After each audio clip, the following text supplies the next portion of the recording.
पंचायत क्या मतलब है पंचायत से? ग्रामीण स्तर पर स्थानीय स्वशासन।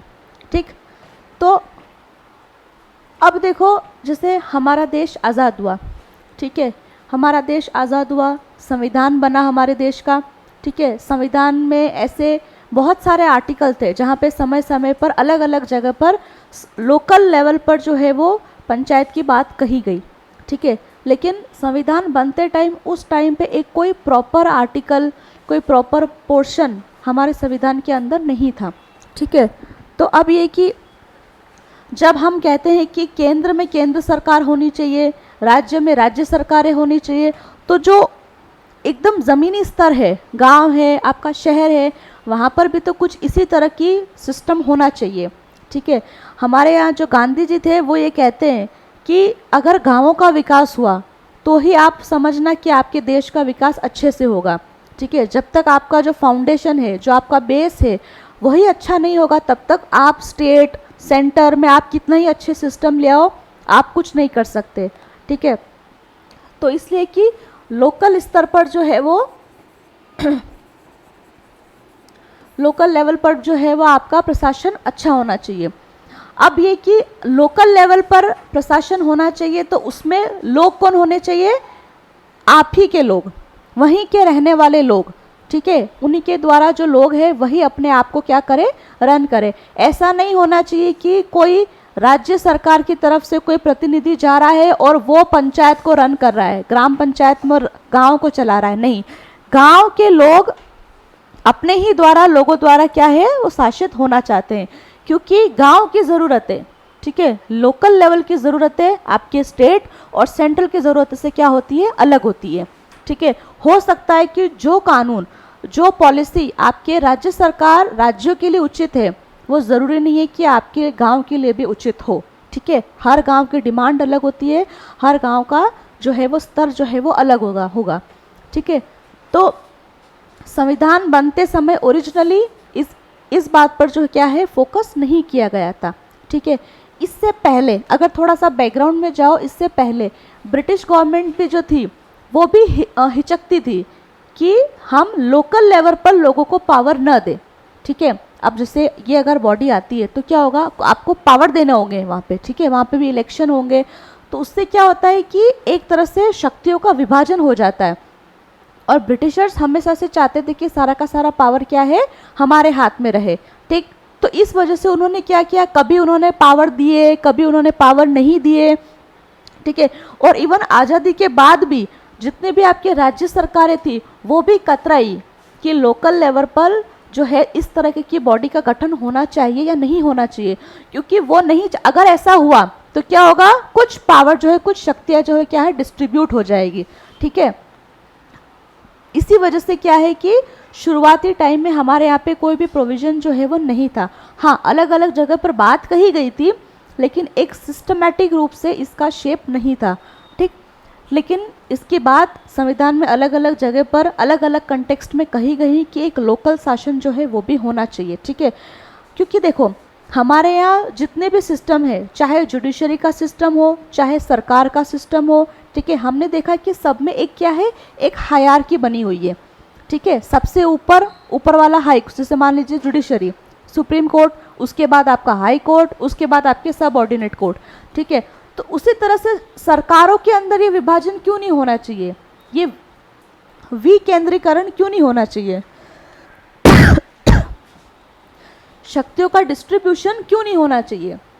सबसे ऊपर अगर सेंट्रल गवर्नमेंट है, उसके बाद है आपकी स्टेट गवर्नमेंट, तो उसके बाद आपकी लोकल गवर्नमेंट क्यों नहीं हो सकती, ठीक है। तो ये बात उठी। तो अब इसके लिए सबसे पहले अगर देखा जाए इस तरह का कोई प्रोग्राम, सबसे पहले ये प्रोग्राम 1952 में कम्युनिटी डेवलपमेंट प्रोग्राम चलाया गया था, community development programme,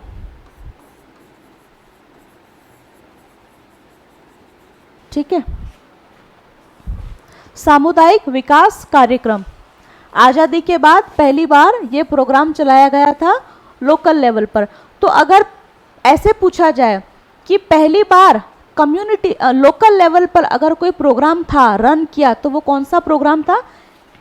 community development programme. इसमें क्या था कि जो लोकल स्तर की जो डिमांड है, लोकल लेवल पर जो लोगों की मांग है, उनकी समस्या है, तो उनको निपटाने के लिए, उनके विकास के लिए, उनके डेवलपमेंट के लिए, उनके जितने भी मुद्दे हैं उनको देखने के लिए हमने क्या किया था, हमारे देश की सरकार ने कम्युनिटी डेवलपमेंट प्रोग्राम चलाया था पहली बार, जब पंचायत सिस्टम हमारे यहाँ नहीं था। ठीक है, जब पंचायत सिस्टम नहीं था, लेकिन इस प्रोग्राम का जो काम है, जो नेचर है, वो कुछ कुछ पंचायत से मिलता जुलता था। ठीक है, तो अगर यूँ कि टूटा फूटा पंचायत से पहले अगर कोई पंचायत जैसा सिस्टम कभी आया था तो आज़ाद भारत में 1952 में सामुदायिक विकास कार्यक्रम के तौर पे ये प्रोग्राम लाया गया था।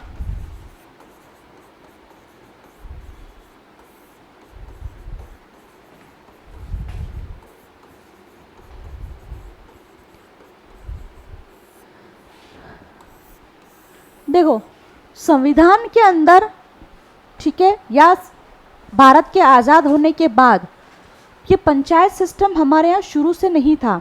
ये काफ़ी बाद में संवैधानिक संशोधन द्वारा जोड़ा गया था, इसको काफ़ी बाद में इसको जोड़ा गया और सबके लिए ये कंपलसरी किया था कि पंचायत होना चाहिए। नहीं होने के पीछे का रीज़न क्या है कि शक्तियों का विभाजन हो जाना, और स्टेट किसी भी हालत में ये नहीं चाहेगा कि कोई उससे उसकी थोड़ी सी भी पावर को छीने, थोड़ी सी भी पावर को ले। अगर लोकल लेवल पर अगर कोई पंचायत नहीं होगी, कोई भी ऐसी बॉडी नहीं होगी, तो उस बॉडी का सारा काम, कंट्रोल आपकी किसके पास होगा? राज्य की सरकारों के पास होगा। और राज्य सरकार कभी भी नहीं चाहेगी कि वो पावर किसी भी तरीके से हमसे ले। तो ये पंचायत बहुत मुश्किल से, मशक्कत करने के बाद में ये सिस्टम लाया गया है। आप सोचो, ये बहुत, मैं कहूँ कि शर्म की बात बोलो या फिर कुछ भी बोलो, कि एक कहते हैं ना कि आधारभूत, हमारे यहाँ आधार बाद में बना, राज्य सरकारें बन गई, केंद्र सरकारें बन गई, लेकिन गांव और शहर के अते पते ही नहीं है, फाउंडेशन का अता पता ही नहीं है ना। हमारे देश की ये कहो एक ड्रॉबैक कह सकते हो कि ये चीज़ हर सेक्टर में आपको देखने को मिलेगी कि हम क्या करते हैं, बिल्डिंग बना लेते हैं, जो बेस है उसको मजबूत नहीं करते। इकोनॉमी के अंदर 3 तरह के सेक्टर हैं, है ना, प्राइमरी सेक्टर, सेकेंडरी सेक्टर और टर्शरी सेक्टर। प्राइमरी सेक्टर क्या हो गया? एकदम निचला सेक्टर। सेकेंडरी सेक्टर क्या हो गया? आपका मैन्युफैक्चरिंग जितना भी है। और तीसरा क्या हो गया? आपका टर्शरी सेक्टर, सर्विस, सेवा से संबंधित। तो आप देखोगे कि आज की तारीख में हमारे देश का जो सर्विस सेक्टर है वो बहुत अच्छा है, आईटी सेक्टर है, डिजिटल सेक्टर, और जो मैन्युफैक्चरिंग सेक्टर है वो मात्र 16% ही अभी तक वो ग्रो कर पाया। मतलब हमारे देश का टारगेट है कि हमें मैन्युफैक्चरिंग को 16 से 25% तक करना है, लेकिन हम नहीं कर पाए। आप सोचो ना कि अगर हम स्टेप बाय स्टेप अगर बढ़ेंगे ना तो हम इक्वली ग्रो करेंगे। आप देखो, आईटी सेक्टर हमारे यहाँ बहुत अच्छा है, सर्विस सेक्टर हमारे यहाँ बहुत अच्छा है। मैन्युफैक्चरिंग की बात कर रही हूँ, मैन्युफैक्चरिंग की बात कर रही हूँ, उत्पादन, है ना। तो जो अपर लेवल है वो हमारे यहाँ पहले डेवलप हो जाते हैं, या हम यूँ कहें कि हम उनको ज़्यादा वेटेज दे देते हैं और जो फाउंडेशन है उसको हम कहीं ना कहीं भूल जाते हैं। ठीक, तो हमारे यहाँ पंचायत बहुत बाद में आया है, पहले आया ही नहीं है। तो सबसे पहले इस तरह का प्रोग्राम क्या हो गया आपके 1952 में, कम्युनिटी डेवलपमेंट प्रोग्राम। ठीक है, ये प्रोग्राम चलाया था। ठीक, अब इसके लिए कि ये प्रोग्राम अच्छे से रन कर रहा है या नहीं कर रहा है, ठीक है, इसके लिए इस प्रोग्राम की जांच करने के लिए, इस प्रोग्राम को क्रॉस चेक करने के लिए सबसे पहली बार 1957 में एक कमेटी का गठन किया गया। ठीक है, और उस कमेटी का नाम है बलवंत राय मेहता कमेटी।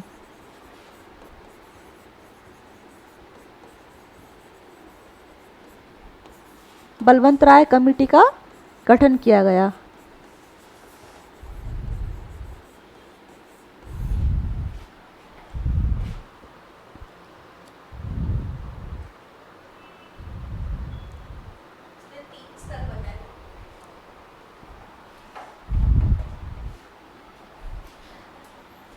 इस प्रोग्राम की रिपोर्ट के लिए, ठीक है, तो इन्होंने क्या किया, पहले इस प्रोग्राम को क्या करा, उसको अच्छे से स्टडी किया। ठीक है, और लोकल लेवल पर किस तरह का सिस्टम होना चाहिए उसके लिए कुछ सुझाव पेश किए थे। ठीक है, इन्होंने इस कमेटी ने कहा कि हमारे यहाँ जो सिस्टम है वो क्या होना चाहिए, डिसेंट्रलाइजेशन होना चाहिए, शक्तियों का विकेंद्रीकरण जो है वो होना चाहिए, शक्तियों का विकेंद्रीकरण, डिसेंट्रलाइजेशन, यानी कि शक्तियों को बांटिए, ठीक, कि डिसेंट्रलाइजेशन जो है वो होना चाहिए, ठीक। इन्होंने ये कहा अपनी कमेटी की रिपोर्ट में, इन्होंने कहा कि हमारे देश में जो लोकल लेवल पर जो पंचायत सिस्टम है वो 3 स्तरीय, 3 टायर सिस्टम जो है वो पंचायत में होना चाहिए, 3 टियर सिस्टम, ठीक है। पंचायत जो है वो आपका 3 स्तरीय सिस्टम जो है वो लागू होना चाहिए देश के लिए, देश में, और ये इस कमेटी ने सुझाव दिया था। 3 टियर से मतलब है कि एकदम ग्राउंड लेवल पर क्या होगा, आपके ग्राम सभा, ठीक है, ग्राम सभा से ऊपर आपके आ जाएगा पंचायत समिति,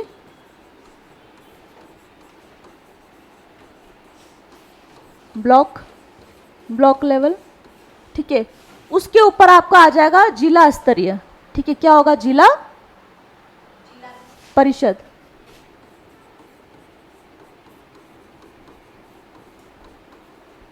ठीक।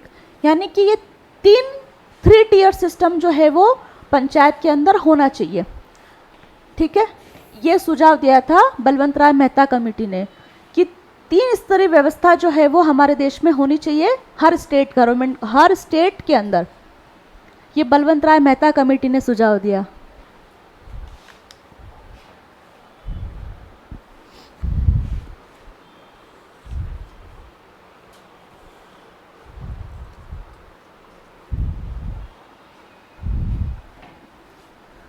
नेक्स्ट,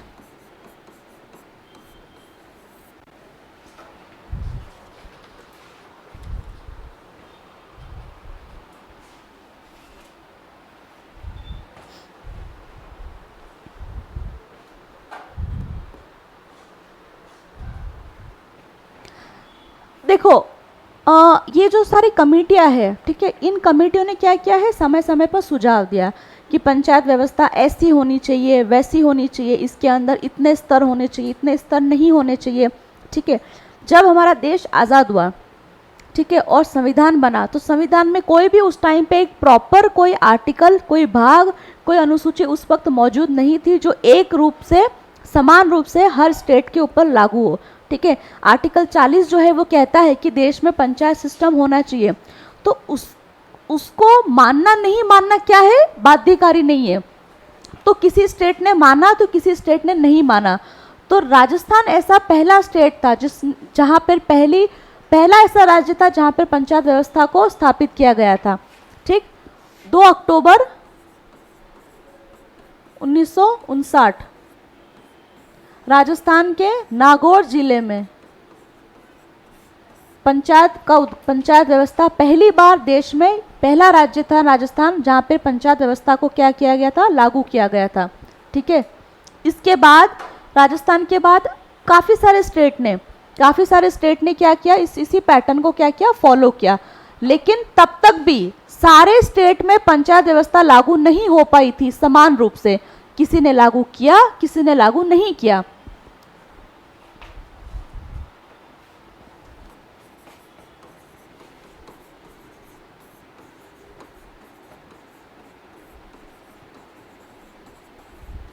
ठीक, किसी ने लागू किया तो किसी ने लागू, बिल्कुल। और उस समय उद्घाटन करने कौन आए थे, नेहरू जी आए थे। तो क्या हुआ कि आर्टिकल नहीं था, कोई प्रोविजन नहीं था, तो सबने अपनी इच्छा से, किसी ने करा तो किसी ने नहीं करा। तो राजस्थान ने किया, राजस्थान के बाद में राजस्थान को देखकर कुछ और स्टेट ने भी किया, लेकिन सभी स्टेट में एक यूनिफॉर्मिटी नहीं थी, ठीक है, एक यूनिफॉर्म पैटर्न नहीं था। कोई कर रहा है तो कोई नहीं कर रहा है, किसी ने किया है तो अच्छे से वो रन नहीं कर पा रहे हैं, ठीक है, राज्य सरकार टाइम पे इलेक्शन नहीं करवा रही है, ठीक है, वहाँ के लोगों को पावर नहीं दे रही है, एक तरह से एक सिस्टमैटिक पैटर्न बिल्कुल नहीं था।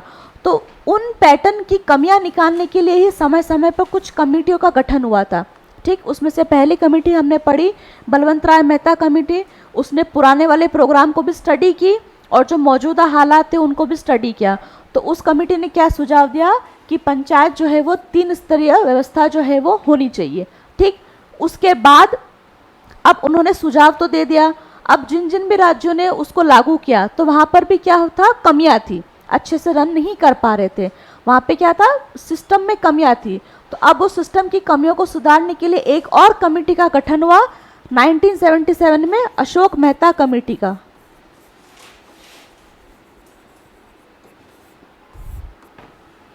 अशोक मेहता कमेटी का गठन हुआ। इस कमेटी का गठन का पर्पस क्या था कि जो पंचायत व्यवस्था है हमारे देश में, जो एक तरह से ना टूटी फूटी हालत में है, उसको फिर से क्या करना है, पुनर्जीवित करना है, रिवाइटलाइज करना है। ठीक है,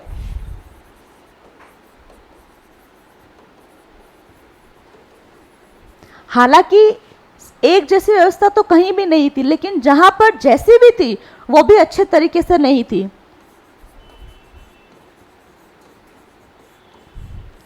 तो इस कमेटी का पर्पस क्या था, जो पंचायत व्यवस्था है जो अधमरी हालत में है उनको क्या करना है, एक तरह से उनमें जान डालनी है। तो इस कमेटी का गठन हुआ। इस कमेटी ने क्या सिफारिश की कि जो पंचायत व्यवस्था है वो क्या होनी चाहिए, 2 टियर सिस्टम होना चाहिए। ठीक है, बलवंत राय मेहता कमेटी ने क्या कहा, 3 टियर सिस्टम होना चाहिए। और अशोक मेहता कमेटी क्या कह रही है, ये क्या सुझाव है, इन्होंने ये सारे क्या है, सुझाव है। एग्जाम में क्या होता है, ईयर वाइज सीक्वेंस में जमाने के लिए आ जाता है कि आप इनका क्रम जमाइए। Ashok Mehta committee, Balwant Rai committee, GV.K. Rao committee, LM Singhvi committee हम पढ़ रहे हैं अभी। ठीक है, तो इनका क्या होगा कि इस कमेटी का गठन कब हुआ और इस कमेटी ने सुझाव क्या दिए, ये आपको ध्यान में रखना है। ठीक, तो 2 टियर सिस्टम इन्होंने क्या बोला कि 2 स्तरीय व्यवस्था जो है वो आपकी पंचायत में होनी चाहिए।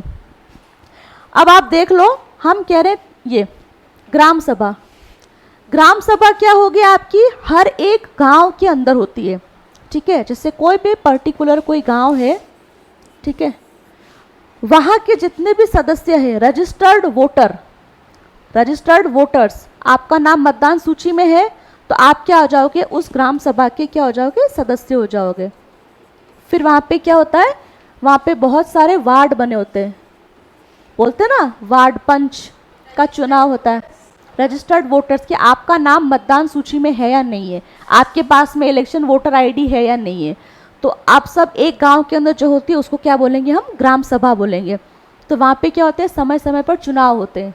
ठीक है, चुनाव होते क्या होते हैं, वार्ड पंच के चुनाव होते हैं कि इस वार्ड से वो खड़ा हुआ है, उस वार्ड से वो खड़ी हुई है। ठीक है, तो वहाँ पे क्या होगा, एक तो वार्ड पंच होंगे काफ़ी सारे एरिया वाइज, जैसे आपके शहर में होते हैं पार्षद होते हैं एरिया वाइज। ठीक है, वैसे ही गांव में भी क्या होता है, एरिया वाइज क्या होते हैं, वार्ड्स बने होते हैं। या एक तो वो, और उन वार्ड के ऊपर कौन करता है आपका लीड, सरपंच। ठीक है, एक होता है सरपंच, वार्ड पंच और उसके ऊपर होगा आपका सरपंच। तो ये व्यवस्था आपकी कहाँ पर है, एक गांव के अंदर, ग्राम सभा के अंदर। ठीक है, अब इसके ऊपर की व्यवस्था को हम बोलते हैं पंचायत समिति, यानी कि कुछ गांव मिलके क्या बनाते हैं, कहलाए जाते हैं पंचायत समिति कहलाए जाते हैं। जैसे कोई एक गांव है तो उस गांव को हमने क्या बोला है कि ये जो गांव है इसको, ये गांव पंचायत समिति यानी कि ब्लॉक, उसको अंग्रेजी में ब्लॉक बोलेंगे, यानी कि उसके अधीन काफ़ी सारे गांव जो होते हैं वो होंगे। इनका इलेक्शन होता है।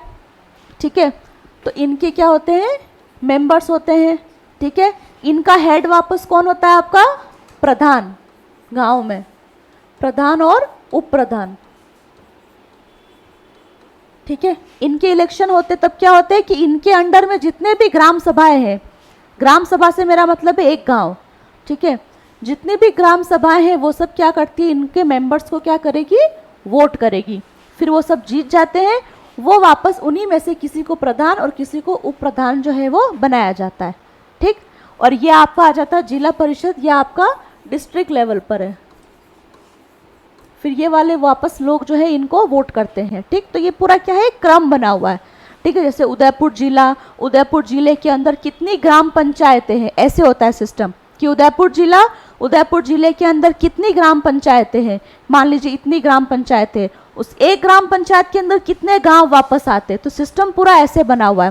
तो ये पूरा क्या होगा, 1, 2 और 3 टीयर सिस्टम की बात बोली बलवंत राय मेहता कमेटी ने। उसी के ऑपोजिट अशोक मेहता कमेटी क्या कह रही है कि नहीं, 2 टीयर सिस्टम होना चाहिए, यानी कि डिस्ट्रिक्ट लेवल पर जिला परिषद होना चाहिए, ठीक है, उसके बाद एक और होना चाहिए सिर्फ, उसको उन्होंने बोला मंडल पंचायत।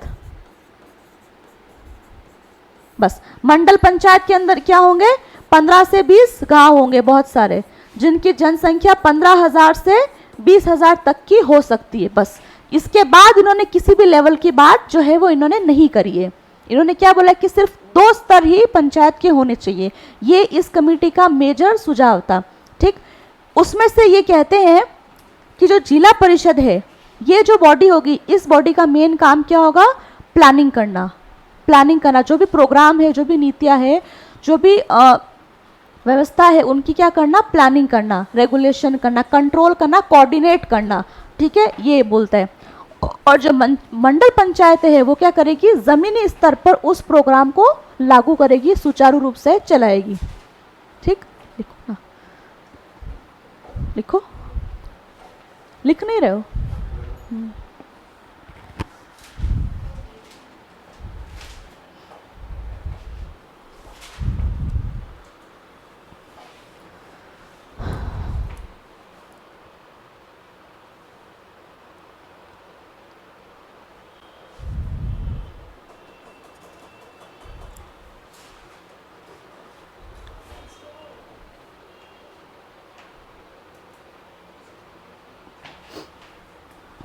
ठीक, पहली कमेटी ये दे दिया। इसी तरह की और कमेटी भी बनी, ठीक है, कि ये क्या होता है, कमेटी हर साल या कुछ टाइम के अंतराल में सुझाव देती जा रही है, ठीक है, लेकिन क्या हो रहा है कि अच्छे से चीज़ें फिर भी रन नहीं कर पा रही है। तो क्या होता है, फिर कुछ समय बाद में एक नई कमेटी का गठन होता है, फिर वो कमेटी सुझाव दे रही है, ऐसे करते करते 4-5 कमेटियाँ बनी। अगली कमेटी कौन सी होगी आपकी,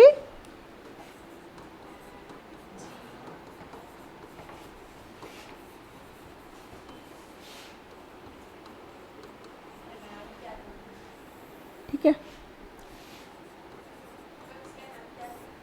यही याद रखना, ऐसे आता है।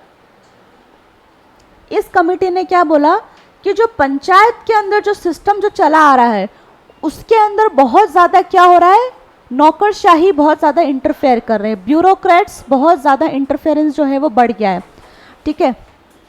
हम क्या कह रहे हैं कि अभी तक जो है वो आपके पंचायत अच्छे से लोकल लेवल पर इम्प्लीमेंट नहीं हो पाई है। तो सारा काम कौन देख रहा है, स्टेट अपनी मर्जी से देख रहा है। अब स्टेट में भी कौन, जो वहाँ के ऑफिसर्स हैं, है ना, ऑफिसर्स कौन, आरएस ऑफिसर्स हैं, स्टेट पीसीएस के जो ऑफिसर्स हैं, वही सब क्या करते हैं, ऑर्डर देंगे, वही कंट्रोल करेंगे, वही रेगुलेट करेंगे, वही रिव्यू करेंगे, वही क्या इंस्पेक्शन करेंगे। तो सारा का सारा पावर एक तरह से क्या हो रहा है, पंचायत का वहाँ के लोगों के हाथ में न आके क्या हो रहा है, धीरे धीरे करके वो सारा जो नौकरशाह है, ब्यूरोक्रेट्स है, उनके पास में सारा का सारा जो है वो पावर जा रहा है। तो इस कमेटी ने क्या करा है कि पंचायत के अंदर प्रशासनिक सुधार की बात करी कि पंचायत का जो प्रशासन है उसको सुधारने की हमें ज़रूरत है, ठीक। ये कमेटी ये कहती है।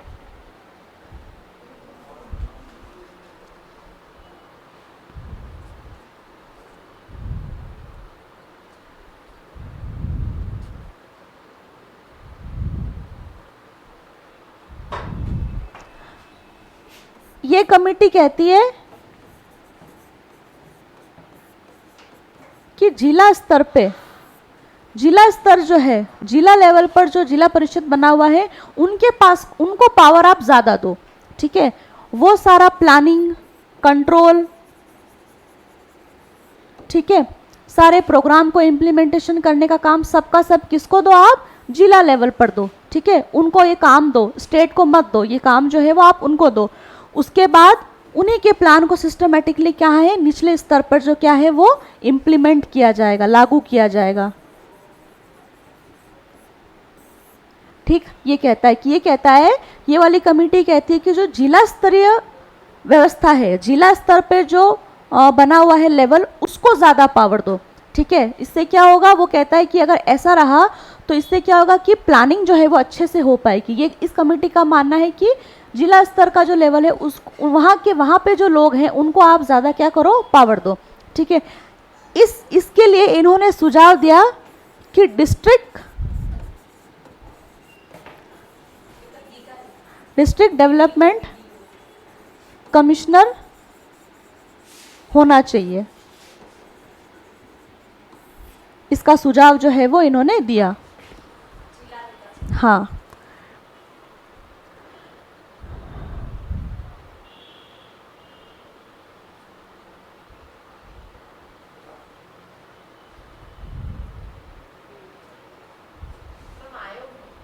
हाँ,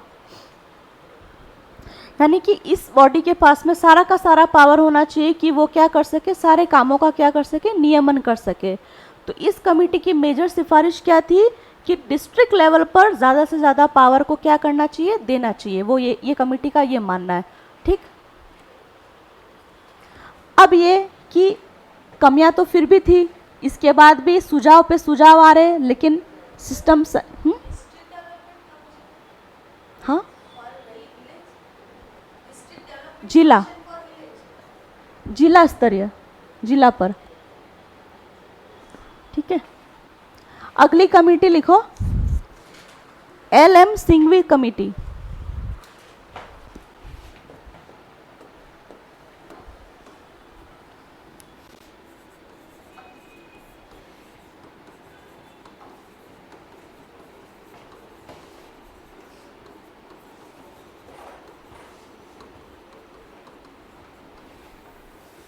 ठीक, ये कमेटी कहती है कि पंचायत जो है, पंचायत के लिए पंचायत सिस्टम को संवैधानिक दर्जा जो है वो मिलना चाहिए।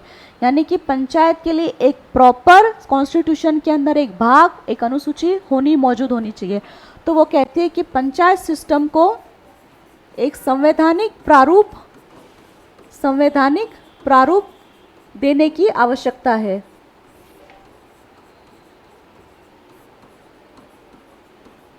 प्रारूप देने की आवश्यकता है।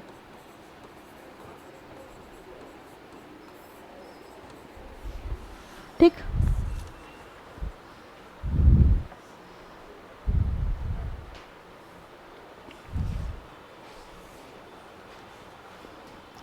ये 86 में इस कमेटी ने सुझाव दिया।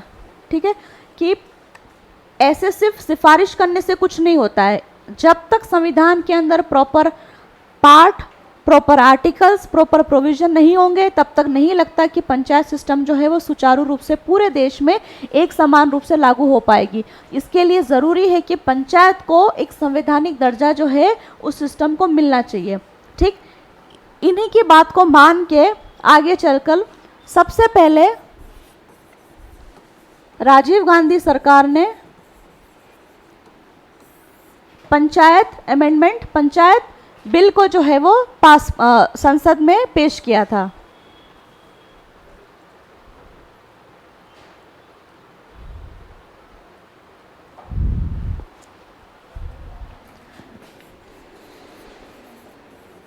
राजीव गांधी सरकार ने LM सिंघवी कमेटी की सिफारिश की बात को समझ के, सुन के पहली बार 1989 में 64th संवैधानिक संशोधन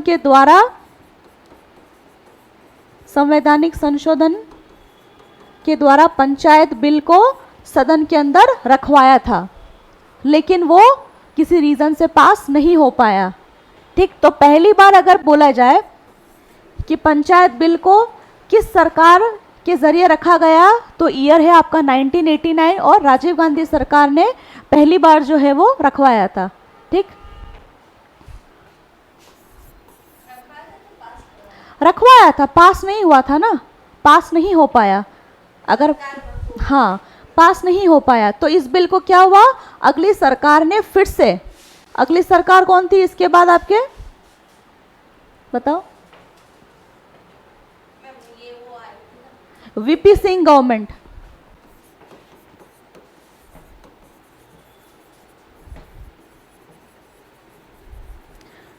उसके बाद वीपी सिंह सरकार ने जो है फिर से इस बिल को क्या है हाउस में रखवाया था। ठीक,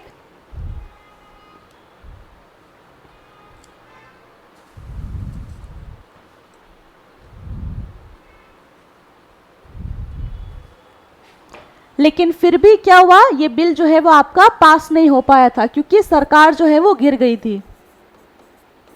ठीक, फिर तीसरी बार नरसिम्हा सरकार,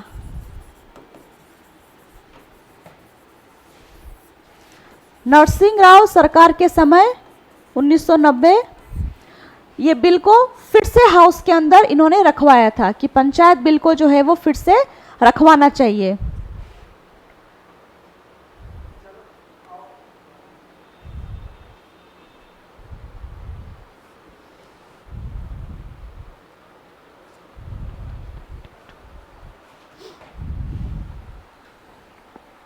ठीक, 1990 के बाद जो है आपके पीवी नरसिम्हा राव की सरकार आई। ठीक है, उन्होंने इस बिल को रखवाया और वो बिल फाइनली कौन सा amendment, 73rd constitutional amendment act 1992 से पंचायत राज सिस्टम जो है वो हमारे संविधान में ऐड हुआ। 73rd, कंफ्यूजन, गलत, हाँ नहीं, सही कर लो, करेक्ट कर लो।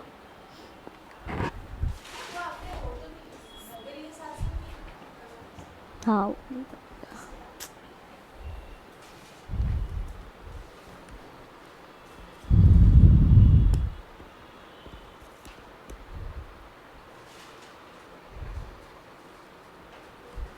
ठीक, तो यहां से क्या हुआ कि अब से पंचायत जो है उनको क्या है एक संवैधानिक दर्जा मिल गया।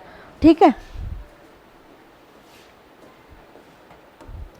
अब ये कि 73rd कॉन्स्टिट्यूशनल अमेंडमेंट एक्ट, इसके प्रभाव क्या होंगे कि ऐसा करने से क्या हुआ।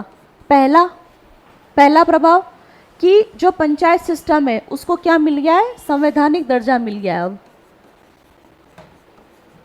ठीक,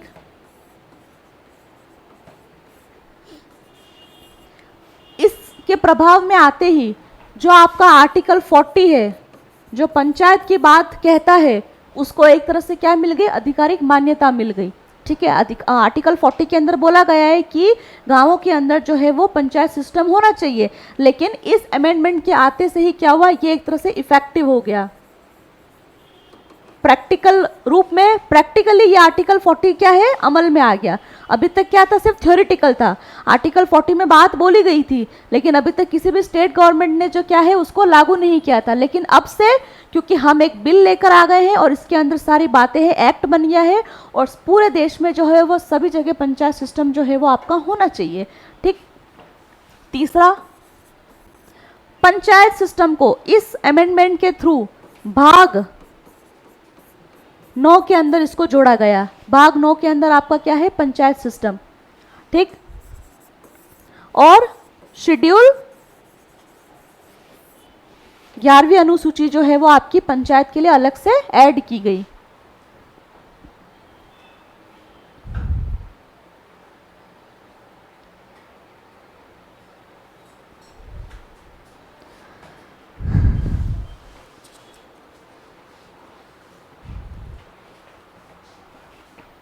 और इस एक्ट के अंदर 73rd अमेंडमेंट से ये चेंज हुए। क्या क्या चेंज हुए, संविधान में अलग से एक भाग 9 के अंदर पंचायत व्यवस्था को जोड़ा गया, 11वीं अनुसूची को हमने जोड़ा। संशोधन से क्या होता है, संविधान में चेंज, संविधान में बदलाव कर रहे हैं ना, संविधान के अंदर कुछ ऐड कर रहे हैं। तो 11th शेड्यूल जो है वो 11वीं अनुसूची को हमने क्या किया, जोड़ा गया था। और 12वीं अनुसूची में आपकी क्या है, नगरीय व्यवस्था। ठीक है,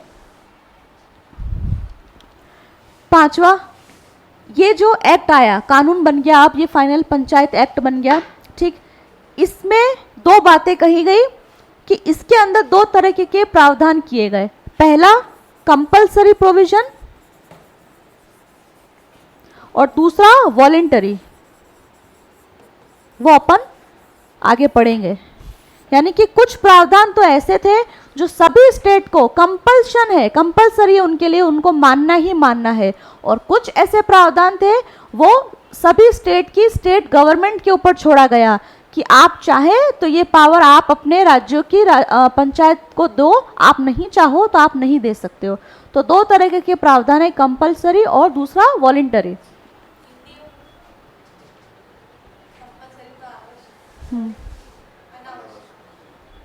हाँ, ये बोल सकते हो। वॉलेंटरी मतलब ऐच्छिक है ना।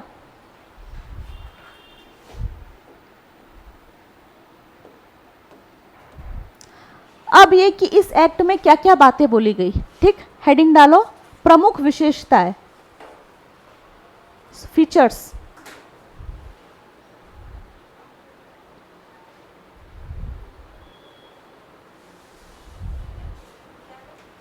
प्रमुख विशेषताएं इस एक्ट की, कि इस एक्ट के अंदर क्या क्या बातें बोली गई, ठीक।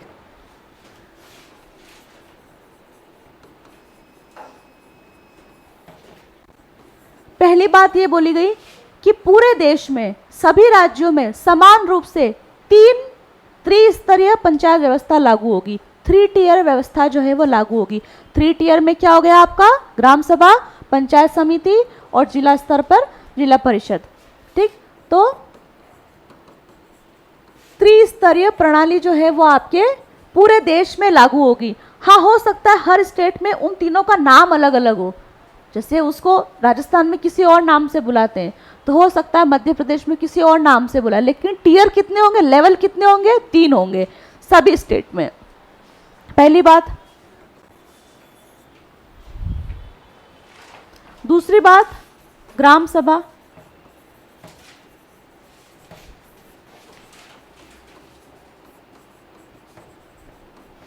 हर एक राज्य में क्या होगा, लोकल लेवल पर क्या होगी, ग्राम सभा होगी, ठीक है।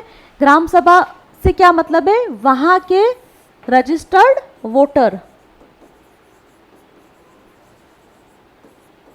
यानी कि वहां के रहने वाले लोगों का मतदान सूची में नाम, ठीक, ये होना चाहिए।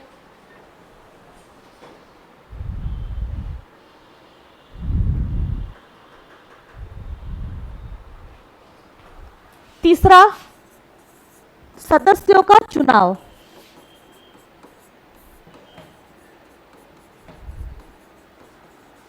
हमने देखा त्रिस्तरीय व्यवस्था है, ठीक है, लेवल 1, लेवल 2 और लेवल 3, ठीक। ग्राम सभा, पंचायत समिति और जिला परिषद, ठीक है।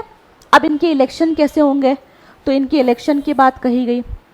इन्होंने कहा है कि तीनों लेवल के जो मेंबर का जो इलेक्शन होगा वो क्या होगा, डायरेक्ट रूप से होगा, ठीक है।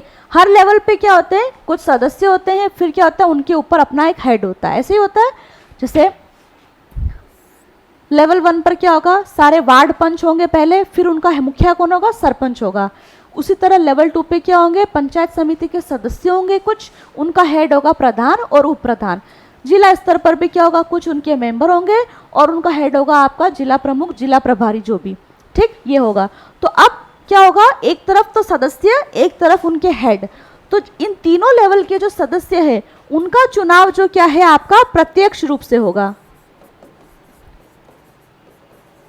और वोट कौन करेगा, वहां के लोग वोट करेंगे, ठीक। ग्राम सभा में जब वार्ड पंच और सरपंच का चुनाव है तो कौन वोट करेगा, उस गांव के रहने वाले लोग करेंगे, ठीक है।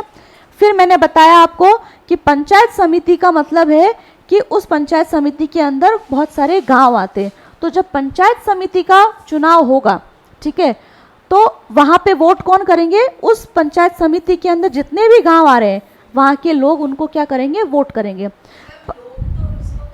किसको करेंगे, हाँ, सदस्यों को वोट करेंगे, पंचायत समिति के सदस्यों को वोट करेंगे। उस पंचायत समिति के अंदर जितने भी गांव आते हैं वहां के लोग।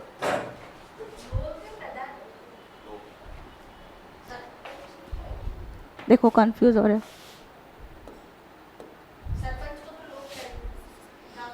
देखो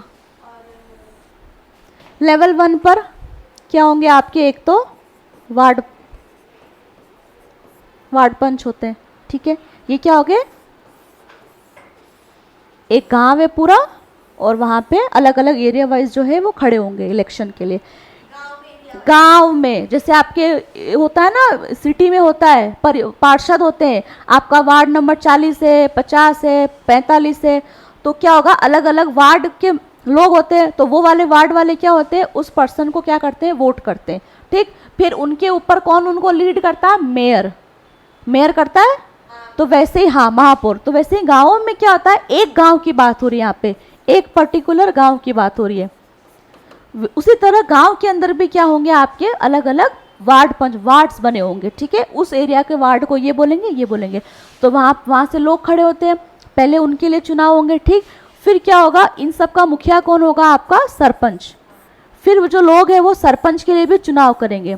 तो गांव के अंदर, ग्राम सभा के अंदर क्या होगा, आपका वार्ड पंच प्लस सरपंच, ये दोनों जो है ये क्या करेंगे, आपके एक ग्राम सभा को लीड करते हैं। हाँ, गांव में ऐसा होता है कि वार्ड पंच के लिए भी वोट करते हैं और सरपंच के लिए भी वोट करते हैं अपन, ठीक। ये हुआ आपका,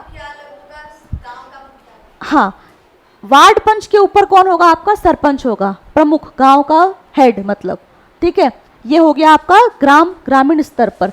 अब क्या होगा, बहुत सारे गांव मिलके क्या बनाते हैं, एक पंचायत समिति बनाते हैं। जैसे कोई एक गांव है, ठीक है, कोई एक गांव है, बड़ा गांव है, उसके अंदर छोटे छोटे बहुत सारे गांव है, आसपास के गांव है, ठीक है। तो उस गांव को हमने बोल दिया, जैसे कोई भी गांव है कि ए गांव हमने बोल दिया कि ये गांव क्या है, पंचायत समिति है। मतलब क्या है, वहाँ पे पंचायत समिति है, वहाँ पे पंचायत समिति के सदस्य बैठते हैं, ठीक है। तो एक पंचायत समिति के अंदर क्या होता है, बहुत सारी ग्राम सभाएं आती है, ठीक। तो उसके अंदर भी क्या होगा, एक पंचायत समिति के अंदर भी काफ़ी सारे मेंबर होते हैं, ठीक है। और उनका प्रमुख कौन होता है, प्रधान, और प्रधान के नीचे कौन होगा, आपका उप प्रधान, ठीक। तो वहाँ के पंचायत समिति के सदस्यों का भी क्या होता है, आपके चुनाव होता है। तो उनको वोट कौन करेगा, उस पंचायत समिति के अंदर जितने भी ग्राम सभाएं आती है, ग्राम सभा यानी कि जितने भी गांव आते हैं, वहाँ के सारे लोग क्या करेंगे, उनको वोट करेंगे, ठीक है। हाँ, वो सारे लोग क्या करेंगे, उनको वोट करेंगे, ठीक। फिर जब पंचायत समिति के सदस्य चुन लिए जाएंगे तो उन्हीं में से वो लोग वापस अपने प्रधान के लिए वोट करते हैं, ठीक है। तो ये कहा गया है कि तीनों लेवल पर जो सदस्य हैं, जो मेंबर हैं, उनका चुनाव जो क्या है वो प्रत्यक्ष रूप से होगा, ठीक है। वार्ड पंच का चुनाव डायरेक्ट लोग वोट कर रहे हैं, पंचायत समिति के सदस्यों का चुनाव डायरेक्ट लोग कर रहे हैं, और जिला परिषद के जो लोग हैं उस गांव के अंदर जितने भी, वो सब भी क्या कर रहे हैं, डायरेक्ट वोट कर रहे हैं, ठीक है। हाँ, क्या, हाँ हाँ, जिला प्रमुख,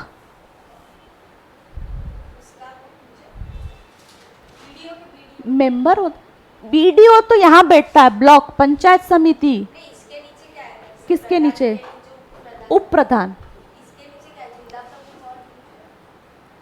किसके नीचे, हाँ, सरपंच, वार्ड पंच, ठीक। ऊपर हो गया प्रधान, उप प्रधान और सदस्य, ठीक है। सदस्य सुनो, ग्राम सभा में क्या हो गया, वार्ड पंच हो गए सारे, ठीक है, और सरपंच हो गया। ऊपर आपके पंचायत समिति में क्या हो गए, पंचायत समिति के सदस्य, और आपके क्या हो गया, प्रधान, उप प्रधान हो गया। और इन्हीं के बराबरी में एक राजस्थान लेवल का ऑफिसर बैठता है, जिसको बोलते हैं ब्लॉक डेवलपमेंट ऑफिसर, बीडीओ बैठता है। सोचो, एक तरफ तो क्या है, लोगों द्वारा चुना गया प्रतिनिधि बैठ रहा है, और दूसरी तरफ स्टेट गवर्नमेंट के एग्जाम को पास करके आया हुआ बंदा जो है वो बैठता है, समझ रहे हो, ठीक। गांव में एक तरफ तो सरपंच है, ठीक है, दूसरी तरफ आपने सुना होगा ग्राम सेवक अधिकारी, सुना, तो वो बैठते हैं, ठीक है। तो ये देखो, एक तरफ तो क्या है, लोगों द्वारा चुने हुए लोग, और इन्हीं के बराबरी में एक तरफ कौन बैठता है, आपका स्टेट गवर्नमेंट का एग्जाम के थ्रू पास किया हुआ बीडीओ होता है, ब्लॉक डेवलपमेंट ऑफिसर, जो पंचायत समिति लेवल पर बैठता है, लेवल 2 पर बैठता है जो, ठीक है। और उसी के बराबरी कौन बैठा है इधर, आपका प्रधान और उप प्रधान, जिनको लोगों ने चुना है, ठीक। और ऊपर आपके क्या है, जिला प्रमुख, ठीक है। इनको भी क्या है, सभी लोगों ने इनको वोट किया है वो, और इनके बराबरी में एक आईएएस ऑफिसर बैठता है, ठीक है। यहाँ पे जो आपकी म्यूनिसिपैलिटी वगैरह है, यहाँ की सीईओ वगैरह होते हैं, वो कौन होते हैं, आईएएस ऑफिसर्स होते हैं, ठीक है। तो इनके बराबरी में कौन बैठता है, एक आईएएस ऑफिसर। तो यानी कि देखो, जो ये पंचायत होता भी है और नहीं भी होता, ये डिपेंड करता है, अगर चाहो तो, नहीं चाहो तो, ठीक। तो देखो, पंचायत व्यवस्था 3 स्तरीय व्यवस्था है। एक हाथ की तरफ आप देखोगे लोगों द्वारा चुने हुए मेंबर और वहां के हेड, और दूसरी साइड में क्या है, राज्य सरकार के एग्जाम के थ्रू पास किया हुआ बंदा जो है वो बैठता है। काम क्या होता है, दोनों का व्यवस्था में कोऑर्डिनेट करने का काम होता है, ठीक, समझ में आया। तो तीसरी बात क्या, फीचर क्या है इस एक्ट का, कि तीनों स्तर के जो सदस्य का जो चुनाव है वो क्या होगा, आपके डायरेक्ट रूप से होगा, ठीक। सदस्यों के चुनाव की बात कर रही हूं मैं। सदस्य कौन हो गए, ग्राम लेवल पे वार्ड पंच, और पंचायत समिति पे क्या हो गए, वहां के कमेटी सदस्य, ठीक। और उसी तरह ऊपर जिला प्रमुख स्तर पे क्या हो गए, आपके कौन हो गए, वहां के मेंबर हो गए, ठीक। मेंबर की बात, अब बात होती है इनके चेयरमैन। ग्राम सभा, ग्रामीण स्तर पर कौन हो गया इनका चेयरमैन, सरपंच हो गया एक तो। पंचायत समिति में कौन हो गया आपका, प्रधान, उप प्रधान हो गया, और जिला स्तर पे क्या हो गया आपका, जिला प्रमुख हो गया, ठीक है। तो अब जिला प्रमुख और प्रधान, इन दोनों का चुनाव जो क्या है वो आपका इनडायरेक्ट रूप से होगा, अप्रत्यक्ष रूप से होगा, अप्रत्यक्ष रूप से होगा, ठीक। और प्रधान और जिला प्रमुख, इनका चुनाव जो क्या है वो अप्रत्यक्ष रूप से होगा। और अप्रत्यक्ष कौन, वहां के जो मेंबर हैं जिनको हमने वोट किया है, वो आपस क्या करेंगे, उनको वोट करेंगे, ठीक है। तो ये क्या बात हुई, वहां के चेयरमैन का चुनाव जो क्या है अप्रत्यक्ष रूप से होगा, ठीक। लेकिन जो ग्रामीण स्तर पर ग्राम सभा के अंदर का जो हेड कौन है, आपका सरपंच, इसका चुनाव या तो डायरेक्ट रूप से भी कर सकते हैं और इनडायरेक्ट रूप से भी इनका चुनाव किया जा सकता है। और ये करने का अधिकार आपका किसके पास है, उस राज्य की राज्य सरकार के पास है। और हमारे यहाँ वो चुनाव कैसा होता है, डायरेक्ट होता है। हम सरपंच में, इलेक्शन में डायरेक्ट रूप से हम वोट करते हैं, ठीक। ये व्यवस्था इस एक्ट के अंदर कही गई है कि लेवल 2 और लेवल 3 के जो प्रमुख है उनका चुनाव इनडायरेक्ट होगा, लेकिन लेवल 1 का जो हेड है उसका डायरेक्ट और इनडायरेक्ट किसी भी तरीके से हो सकता है। वहां की स्टेट गवर्नमेंट की इच्छा के ऊपर है वो किस तरह से चुनाव जो है वो करवाना चाहती है, ठीक। लिख लो, लेवल 1 का जो अध्यक्ष है कौन है, आपका सरपंच। इसका चुनाव जो क्या है वहां की राज्य सरकारों के ऊपर है, वो डायरेक्ट या इनडायरेक्ट रूप से जो है वो कंडक्ट करवा सकती है, ठीक।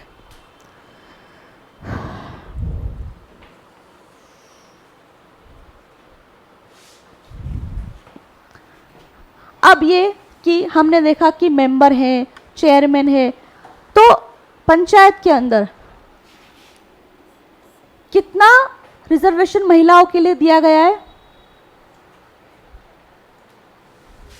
बताना। है ना, रिजर्वेशन तो है, महिलाओं के लिए रिजर्वेशन है। देखो, पंचायत स्तर पर महिलाओं के लिए रिजर्वेशन है, लेकिन लोकसभा, राज्यसभा और स्टेट के अंदर रिजर्वेशन की बात नहीं करी गई है, रिजर्वेशन नहीं दिया गया। आप सोचो, मतलब कितना विरोधाभास है हमारे सिस्टम में। कई बार इस पर बात की गई और कई बार इसके लिए बिल लाया गया, कई बार कांग्रेस गवर्नमेंट ने इसके ऊपर बात की। अभी फिर से बात उठी है कि हम लोकसभा के अंदर महिलाओं को आरक्षण देंगे चुनाव लड़ने के लिए, कि इतने प्रतिशत जो सीट है वो उन पर सिर्फ और सिर्फ महिलाएं बैठेगी।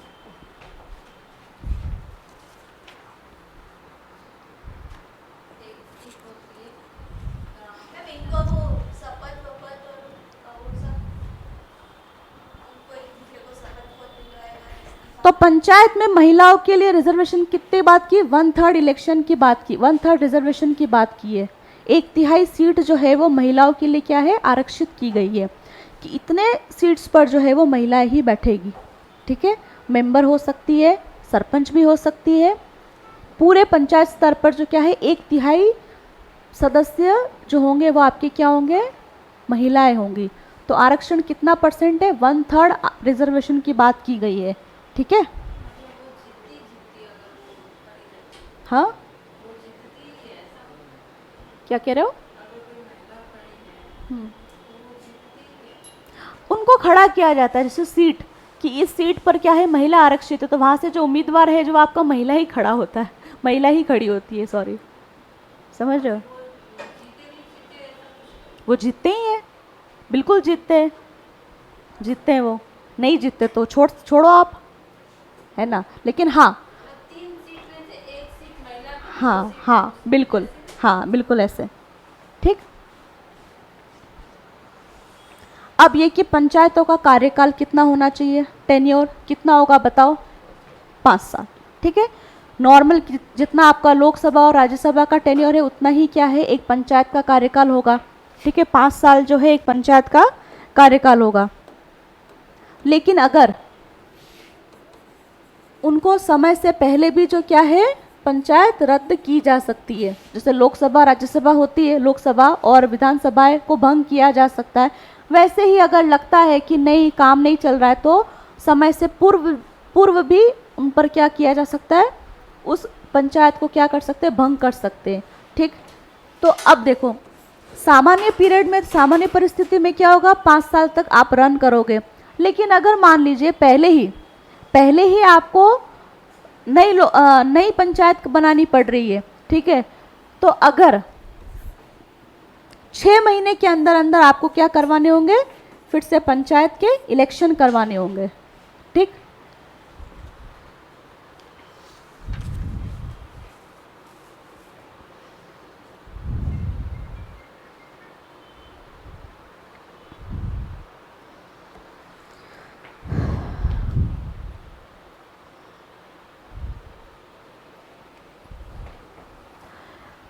जैसे मान लो पंचायत जो है उसका कार्यकाल पूरा होने से पहले ही खत्म हो गई पुरानी पंचायत, और अब मान लीजिए उसका टाइम पूरा होने, उसका समय कम, 5 साल पूरे होने में 6 साल से कम, 5 वर्ष से मतलब 6 महीने से भी कम का समय बचा है। जैसे मान लो 5 वर्ष तक टेन्योर है, लेकिन जैसे मान लो पंचायत जो है वो पुरानी वाली जो पंचायत है वो क्या हो गई, भंग हो गई, और अब जो समय बचा है वो समय अगर 6 महीने से कम बचा है तो क्या होगा, नए चुनाव नहीं होंगे। लेकिन अगर वो अवधि 5 साल पूरा होने में 6 महीने से ज़्यादा का समय बचा है तो क्या होगा, 6 महीने के अंदर अंदर नए इलेक्शन जो है वो आपको करवाने होंगे। अगर 6 माह से कम समय अवधि बची है तो नए चुनाव नहीं होंगे। लेकिन अगर 5 साल पूरा होने में 6 महीने से भी ज़्यादा का समय बचा है तो क्या होगा, वहाँ पे नए सिरे से आपके क्या होंगे, चुनाव होंगे।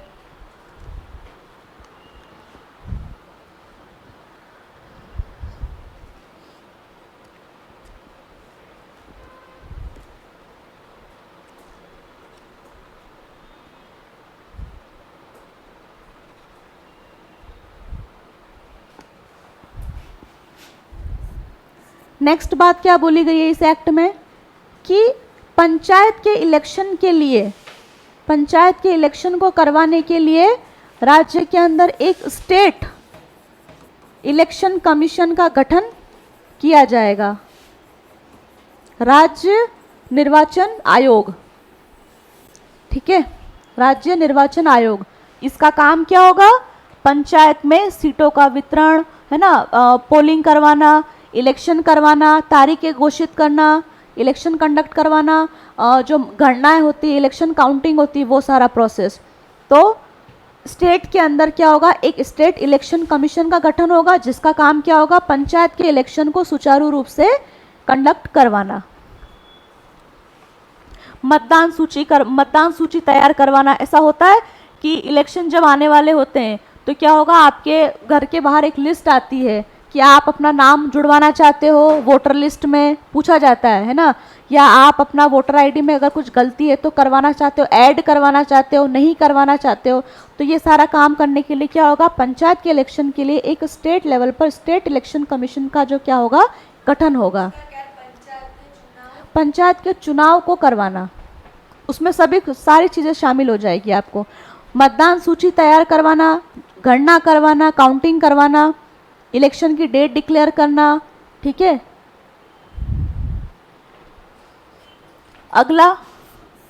अगला पॉइंट क्या है इस एक्ट में कि हमने पढ़ा था फाइनेंस कमीशन। ठीक है, आर्टिकल 280 के अंदर हमने देखा था, 280 के अंदर हमने देखा था कि राष्ट्रपति जो है वो एक फाइनेंस कमीशन का गठन कर सकता है और उसका कार्यकाल कितना होगा, 5-5 साल का होगा। उसका काम क्या होगा, केंद्र और राज्य सरकारों के बीच में जो भी पैसे हैं, एक्सपेंडिचर है, उसको क्या करना, बांटना, एक्सपेंडिचर को एक तरह से देखना कि भाई कितना टैक्स जो है वो आपका स्टेट के खाते में जाएगा, कितना टैक्स जो है आपका सेंट्रल गवर्नमेंट लेगी। ये सारा काम क्या रहता है, फाइनेंस कमीशन का रहेगा। उसी तरह से पंचायत एक्ट में ये बोला गया कि पंचायत के खर्चों को देखने के लिए राज्य के अंदर एक स्टेट फाइनेंस कमीशन का गठन भी जो है वो किया जाएगा। लिखो, राज्य वित्त आयोग का गठन जो है वो किया जाएगा, इस एक्ट में कहा गया है।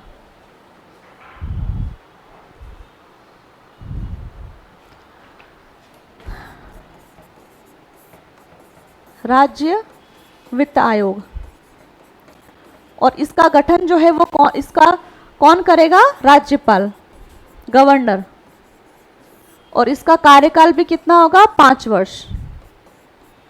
ठीक, इसका काम क्या है, पंचायत के खर्च को देखना। राज्य गठन करेगा, जैसे सेंट्रल में हमने पढ़ा था प्रेसिडेंट करता है गठन, वैसे ही स्टेट के अंदर कौन करेगा, आपका गवर्नर करेगा।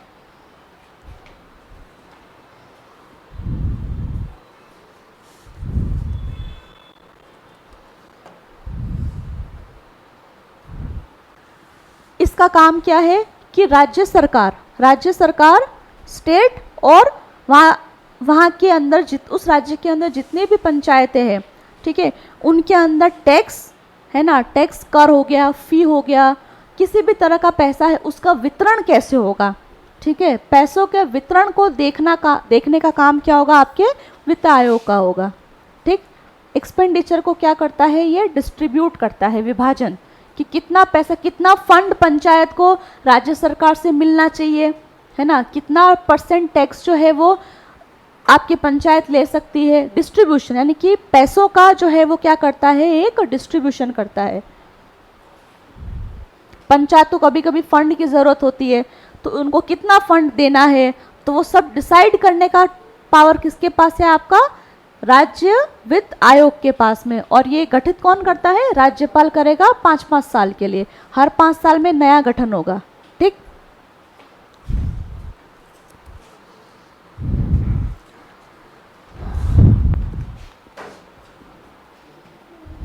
ये है कि इस एक्ट के अंदर ये सारी बातें जो है वो आपके कही गई है। ठीक है,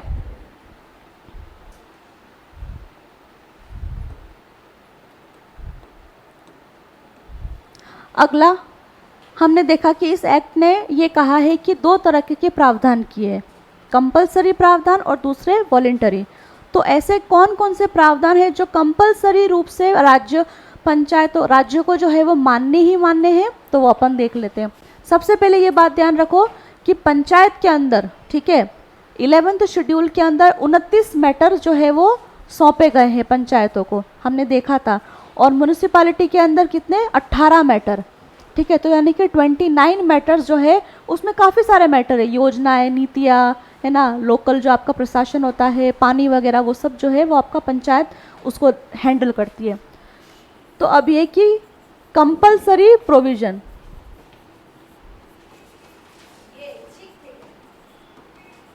वो ऐच्छिक नहीं थे बाबा,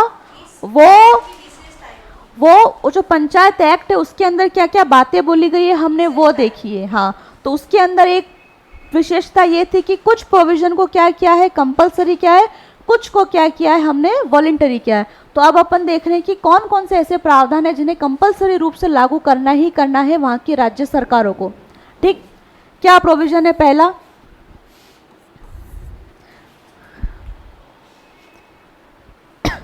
पहला ये कि त्रिस्तरीय व्यवस्था जो है वो आपको लागू करनी होगी। ठीक है,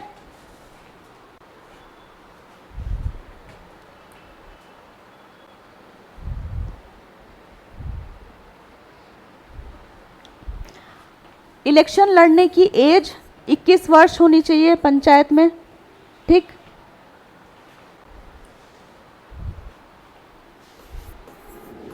हर गांव में एक ग्राम सभा का गठन होना चाहिए, ठीक।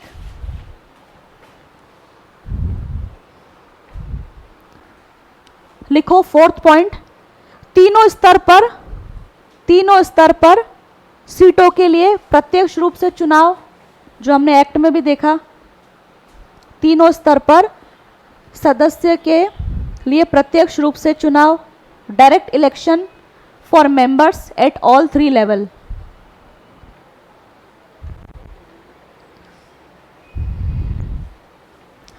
तीनों स्तर पर, तीनों लेवल पर शेड्यूल कास्ट और शेड्यूल ट्राइब, एससी और एसटी के लिए क्या होंगे, रिजर्वेशन की बात कही गई है तीनों लेवल पर, ठीक है। ओबीसी के लिए बात नहीं कही गई है, वो बात किस पर, राज्य सरकार की इच्छा के ऊपर छोड़ा गया है कि आप चाहो तो पंचायत में ओबीसी को रिजर्वेशन दो, आप नहीं चाहो तो मत दो, लेकिन कंपलसरी रूप से किसको दिया गया है, एससी, एसटी और महिलाएं, तीनों को कंपलसरी, ये कंपलसरी प्रावधान के अंदर आएगा कि सभी स्तरों पर अनुसूचित जाति एवं अनुसूचित जनजातियों के लिए आरक्षण, ठीक। एससी और एसटी के लिए तीनों लेवल पर जो क्या होगा, आरक्षण होगा, रिजर्वेशन होगा। और ये रिजर्वेशन किसके लिए, सदस्य और अध्यक्ष दोनों के लिए, मेंबर के लिए भी हो सकता है और मेंबर के लिए भी है, और सरपंच, प्रधान और प्रमुख, उन सब के लिए भी मौजूद है, ठीक। अगला कि तीनों स्तर पर महिलाओं के लिए 1/3 आरक्षण की बात,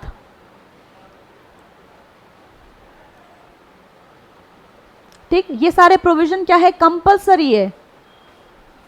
एससी और एसटी के लिए कंपलसरी रूप से रिजर्वेशन की बात बोली गई है, कंपलसरी, लेकिन ओबीसी को रिजर्वेशन की बात कंपलसरी नहीं बोली गई है, वो स्टेट गवर्नमेंट की इच्छा के ऊपर छोड़ा गया है, तो वो क्या हो जाएगा, आपका वॉलंटरी प्रावधान के अंदर आ जाएगा, वो अपन देखेंगे अभी।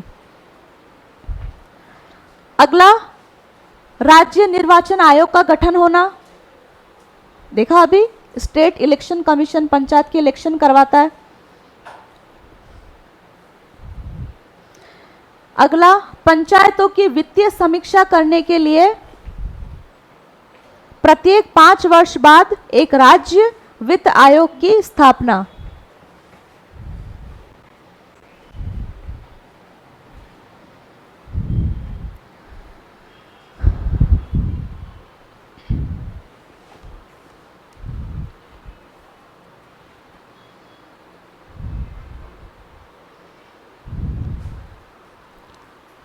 ठीक है, ये अब आपका आ जाएगा वॉलंटरी प्रावधान कि ऐसे कौन से प्रावधान है जो ऐच्छिक है, कि यानी कि वहाँ की राज्य सरकारें दे भी सकती है और नहीं भी दे सकती है, वो उन राज्य सरकार की इच्छा के ऊपर निर्भर करता है। तो उसमें से सबसे पहला आ जाएगा आपका कि शक्तियों का वितरण, है ना, टैक्स लगाने का पावर, कि राज्य सरकारें चाहे उन्हीं चीज़ों पर जो है वहाँ की पंचायत है टैक्स लगा सकती है, ठीक। इसमें लिखो, जैसे टैक्स लगाने का पावर है ना, पंचायतों के पास नहीं है टैक्स लगाने का पावर, है ना, वो क्या करता है, छोटा मोटा जो होता है वही लेता है, लेकिन वो चाहे कि भाई इस पर भी, वो चाहे राज्य सरकार चाहे कि ये सारा का सारा काम जो है वो पंचायत को ऊपर सौंप दे, तो टैक्स लगाने की छूट ये अभी तक क्या है, राज्य सरकारों ने क्या है पंचायत को कहीं दी है, कहीं नहीं दी है। रीज़न क्या है इसका, पावर्स। वो चाहती कि अगर हम ये सारा काम पंचायत को दे देंगे तो फिर हमारे पास, हमारे हाथ में क्या आएगा, और कोई भी अपने पावर को देना नहीं चाहता है, ठीक। इसमें लिखो,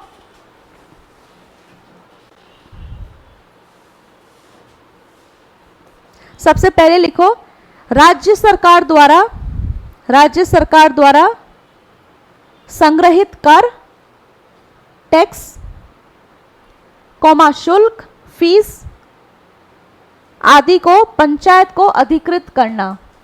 टैक्स और फीस लगाने का पावर पंचायत को देना, ये किसके पास है, ये पावर स्टेट गवर्नमेंट के ऊपर है, ठीक। पंचायतों के पास ये पावर नहीं है। दूसरा पॉइंट,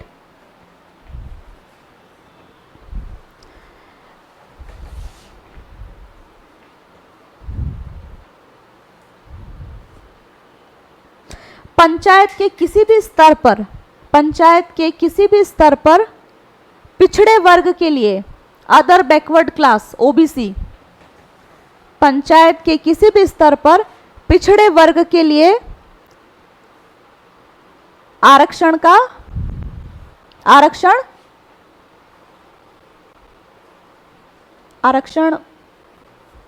देना। हमने देखा एससी और एसटी के लिए तो क्या कहा गया, एक्ट में बोला गया कि तीनों स्तर पर सदस्य और अध्यक्ष दोनों के लिए क्या होगा, आरक्षण जो है वो जरूरी रूप से मौजूद रहेगा। लेकिन ओबीसी, अदर बैकवर्ड क्लास के लिए आरक्षण देना नहीं देना वो क्या है, वहां की राज्य सरकारों के हाथ में रहेगा। ठीक, अगला, पंचायतों को वित्तीय अधिकार देना, फाइनेंशियल पावर देना, पंचायतों को वित्तीय अधिकार देना।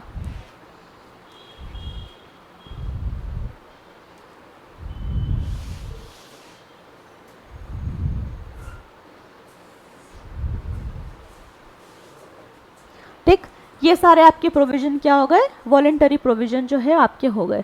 ठीक, कुछ पावर जो है, देखो जहाँ जहाँ पर भी पैसे पावर की बात हो रही वो पावर्स क्या है, स्टेट गवर्नमेंट ने आपके पंचायत को जो है वो नहीं दिए हैं। ठीक है, पंचायत के अंदर जो आर्टिकल है वो आपके आर्टिकल 243 से 243 ओ तक है। ठीक, यानी कि 243, 243 ए बी सी डी और अप टू ओ तक है। ठीक, और 243 ओ से लगा के 243 जेड तक जो है वो आपकी क्या है, नगरीय व्यवस्था। ठीक,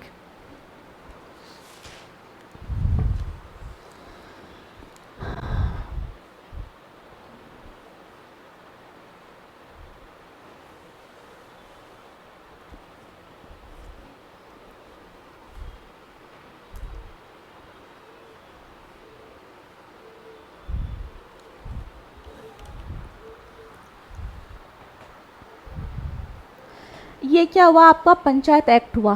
ठीक, 73rd अमेंडमेंट के थ्रू ये सारी बातें कही गई। लेकिन इसमें एक एक्सेप्शन चीज़ है, ये है कि ये सारे इस पूरे एक्ट के जितने भी ये प्रावधान है, ये सारे प्रावधान जो है वो आपके शेड्यूल 5 और 6, अनुसूची 5 और अनुसूची 6 के अंदर जितने भी राज्य आते हैं वहाँ पर ये सारे के सारे प्रावधान एज इट इज़ लागू नहीं होते हैं। अनुसूची 5 के अंदर कौन से राज्य आते हैं आपके, अनुसूची 6 के अंदर बताओ, आप अनुसूची 6 के अंदर बताओ। हाँ हाँ, अरुणाचल प्रदेश और मणिपुर नहीं है, मेघालय। ठीक है, ये चारों स्टेट तो आपके कौन से आएंगे, अनुसूची 6 के अंदर आएंगे। ठीक है, और अनुसूची 5 के अंदर आपके कितने हैं, शेड्यूल एरिया आपके कितने हैं अभी, 10 आपके टोटल क्या है, शेड्यूल एरिया है। ठीक है, कौन कौन से हो जाएंगे आपके, राजस्थान, गुजरात, मध्य प्रदेश, झारखंड, महाराष्ट्र, उत्तराखंड, हिमाचल प्रदेश और छत्तीसगढ़ और जम्मू एंड कश्मीर। ठीक है, ये सारे क्या है आपके शेड्यूल एरिया है। ठीक है, 10 आपके शेड्यूल लिखो इसमें आप।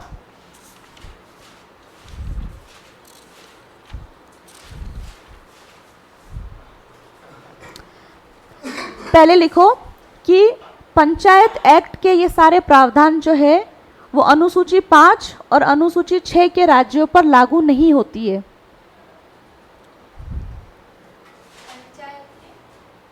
पंचायत एक्ट जो है, ठीक है, इसके ये जो प्रावधान है ये आपके अनुसूची 5 और 6 के राज्यों में लागू नहीं होती है।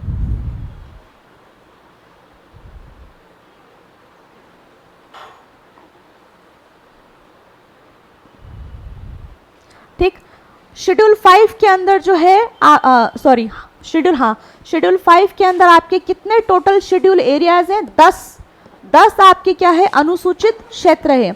हमने क्यों उनको शेड्यूल एरिया बोला है, क्योंकि वहाँ पे अधिकतर जो जनसंख्या है वो क्या है, आपके आदिवासी है। ठीक है, इसलिए हमने उस पूरे के राजस्थान क्या है, शेड्यूल एरिया है पूरा, है ना। शेड्यूल एरिया का मतलब कि वहाँ पर अधिकतर जो आपकी जनसंख्या है वो क्या है, आदिवासी है। मीणा हो गई, गरासिया, ये सारे क्या है, ट्राइब्स, शेड्यूल एरियाज। तो आपको पता होना चाहिए कि अनुसूची 5 के अंदर कितने शेड्यूल एरियाज है, 10। कौन कौन से हैं, नाम लिखो। जम्मू एंड कश्मीर नहीं है, गलत बोला था, नहीं जम्मू कश्मीर हो ही नहीं सकता। लिखो इसमें आंध्र प्रदेश, तेलंगाना, मध्य प्रदेश,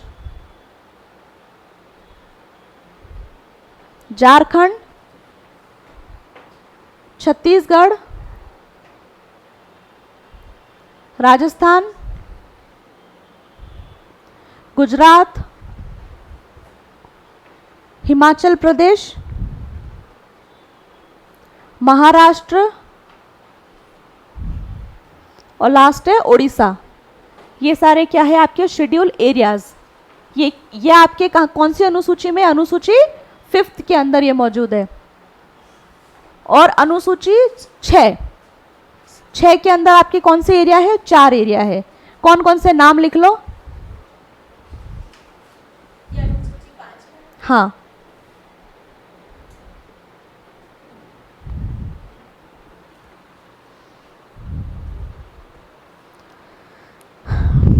तो अनुसूची 5 के अंदर जो है ये शेड्यूल एरियाज कितने हैं, आपके 10। तो इनके ऊपर जो है वो क्या है, आपके पंचायत वाले एक्ट के प्रावधान जो है वो लागू नहीं होते। ठीक है, तो अब कैसे लागू होते हैं, तो वो क्या है, वो थोड़े से अलग तरीके से लागू होते हैं। उसके लिए एक नया एक्ट लाए गए थे, उनका नाम है पैसा एक्ट। पैसा एक्ट, PESA।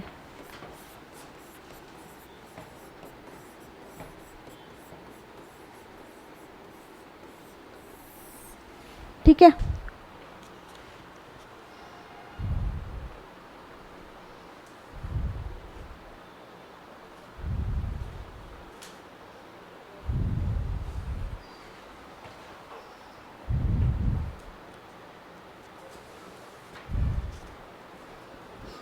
हेडिंग डालो इसमें, पैसा अधिनियम। पैसा अधिनियम इस एक्ट का नाम है, पैसा अधिनियम, ब्रैकेट में विस्तार अधिनियम 1996। पैसा एक्ट, इस एक्ट में क्या बोला गया है, इस एक्ट के अंदर ये कहा गया है कि जो पंचायत एक्ट 73rd अमेंडमेंट से लाया गया है, उसके जितने भी प्रावधान है वो सारे के सारे प्रावधान, ये जितने भी स्टेट के नाम अपन ने लिए हैं, यहाँ की जो ग्राम सभा है वहाँ की परिस्थिति के अनुसार, अपनी वहाँ की परिस्थिति के अनुसार उसके अंदर कुछ मॉडिफिकेशन करके हम उन सारे प्रावधान को क्या करेंगे, लागू करेंगे। एज इट इज़ वो लागू नहीं होंगे। मतलब क्या करेंगे कि वहाँ की जो ग्राम सभाएं हैं, वहाँ की ग्राम सभाएं और वहाँ के लोगों की डिमांड के अनुसार हम क्या करेंगे, इन एक्ट के अंदर कुछ मॉडिफिकेशन करके हम इस एक्ट के सारे प्रावधान को क्या करेंगे, लागू करेंगे। एज इट इज लागू नहीं करेंगे। तो अब यहाँ पे मॉडिफिकेशन क्या होगा कि यहाँ पे सबसे ज़्यादा जो आपकी ग्राम सभा है वो क्या होगी, पावरफुल होगी। सबसे ज़्यादा किस में, इन एरियाज में। ठीक है, 10 तो आपके ये एरिया हो गए और बाकी आपके क्या हो गए, शेड्यूल ट्राइब्स के ये वाले एरिया। ठीक है, या इन सब में क्या होगा, वहाँ की जो ग्राम सभा है, जो एकदम ज़मीनी स्तर पर जो बॉडी है, वो सबसे ज़्यादा क्या होगी, पावरफुल होगी। अब पावरफुल से मेरा क्या मतलब है कि जो भी पॉलिसी वहाँ पे लागू होगी, जो भी वहाँ पे ना कोई भी मान लीजिए कोई योजना लेके आ रहे हैं, कोई भी योजना ला रहे हैं, कोई नया सिस्टम ला रहे हैं, तो वहाँ पे सबसे पहले क्या होगा, वहाँ की ग्राम सभा की परमिशन की आवश्यकता होगी। सबसे पहले वहाँ पे क्या होगा, वहाँ की ग्राम सभा को थोड़ा सा कान में डालना होगा कि हम ये आपके लिए काम कर रहे हैं, तो आप इससे सहमत हैं। वो स्टडी मतलब क्या होगा, यहाँ पे क्या होगा, ग्राम सभा नीचे वाली बॉडी सबसे ज़्यादा क्या है, आपकी पावरफुल होगी। अब जैसे मान लीजिए कोई गांव का एरिया है, वहाँ पे जैसे कोई माइंस का एरिया है ना, तो वहाँ पे अगर आपको कोई ज़मीन खरीदनी है, ठीक है, आपको वहाँ पे कोई बिल्डिंग बनानी है, तो वहाँ पे आपको सबसे पहले क्या लेना होगा, वहाँ की ग्राम सभा से नो ऑब्जेक्शन सर्टिफिकेट लेना होता है, NOC। सुना है कि नाम सुना होगा आपने। जैसे कोई ज़मीन होती है तो वहाँ पे वहाँ की ग्राम सभा से, ग्राम पंचायत से आपको क्या लेना होगा, ये सर्टिफिकेट लेना होगा कि हाँ वहाँ की ग्राम सभा पंचायत को क्या है, आपसे कोई ऑब्जेक्शन नहीं है, नो ऑब्जेक्शन सर्टिफिकेट। तो वहाँ पे क्या है कि हर महीने में वहाँ की ग्राम सभा जो क्या है वो पावरफुल हो जाएगी। तो बस ये हमने ऐसा क्यों किया है, क्योंकि ये सारे जो एरिया है वो क्या है, शेड्यूल एरिया है, यानी कि जनजातियों के एरिया है ना, आदिवासियों के एरिया है। और हाँ, और उन्हें ऐसा ना लगे कि हम पिछड़े हैं तो बाहर वाले लोग है ना, शहर वाले लोग आकर है ना, पढ़े लिखे लोग आकर हमारा शोषण कर रहे हैं, हमारी ज़मीन पर हथियार रहे हैं, है ना। तो ये उन्हें किसी भी तरह से लगना नहीं चाहिए, पहला तो ये। और दूसरा जो क्या है कि वहाँ की डिमांड, इन एरियाज़ की क्या होती है, डिमांड ज़्यादा होती है। अब मैक्सिमम लोग अनुसूचित जाति जनजाति के हैं, तो क्या है, आदिवासी गांव में रहेंगे, जंगल में रहेंगे। तो अब देखो हम वहाँ पे कोई भी योजना कर रहे हैं, मान लीजिए हम कोई भी एक नहर भी लेकर आ रहे हैं उस गांव से, तो अब हमें वहाँ के लोग, जो ज़्यादातर लोग गांव या जंगल के आसपास रहते हैं, तो हमें वहाँ की ग्राम पंचायत से परमिशन तो लेनी पड़ेगी कि आपके लोगों को कोई आपत्ति तो नहीं है, क्योंकि अधिकतर लोग क्या है, ढाणियों में, आपने सुना होगा गांव के अंदर सिस्टम है, पहाड़ों पे लोग रहते हैं। अब मान लीजिए आप वहाँ पे कोई पुल का निर्माण कर रहे हो, रोड बना रहे हो, तो क्या होगा, वहाँ के लोगों को हटाना तो पड़ेगा। अब अधिकतर लोग वहाँ पे रहते ही जंगल के आसपास है, तो इसलिए वहाँ पे क्या है, सबसे पहले वहाँ के लोगों की और वहाँ की पंचायत की परमिशन की आवश्यकता हमें होती है। तो इन सारे एरियाज़ में क्या है, as it is panchayat act लागू नहीं होता है। देखो हमने कितना लीनियंट इस सिस्टम को अपनाया है कि हम लोकल लेवल पर प्रशासन कर रहे हैं, लेकिन हम उन एरियाज़ का भी ध्यान रखेंगे जहाँ पे जनजाति ज़्यादा है ना, SC ST जो है वो ज़्यादा रहते हैं, ट्राइब्स जो है वो ज़्यादा रहती है। अब देखो ये वाले ATM है ना, असम के अंदर है, त्रिपुरा के अंदर, मिजोरम, और आपके क्या हो गया, मेघालय। यहाँ पर तो क्या है, अधिकतम जो है वो वैसे ही रहते हैं, ठीक है, बिल्कुल जंगल में, पहाड़ों पर। तो अब उनकी डिमांड है ना, वहाँ के बिल्कुल पास में जो सटा हुआ शहर होगा उससे कम्प्लीटली डिफरेंट होगी। जैसे उदयपुर है, उदयपुर के पास मान लो कोई गांव है, भले हम शहर में रह रहे हैं, लेकिन हमारे पास वाला जो गांव है वहाँ के लोगों की डिमांड हमसे कहीं गुना ज़्यादा अलग होगी, ठीक है। वो हो सकता है आज भी जंगल के आइटम्स पे सर्वाइव कर रहे हो, वो हो सकता है आज भी जंगल के रास्ते से होके शॉर्ट रास्ते से जा रहे हो, वो हो सकता है वो आज भी कुएं से पानी निकाल रहे हो, बोरवेल नहीं हो। तो फिर हमें उनकी बात को ध्यान में रखना है, इसीलिए हमने क्या है, पैसा एक्ट को लागू किया है, ठीक। तो ये आपका पंचायत आज कंप्लीट हुआ।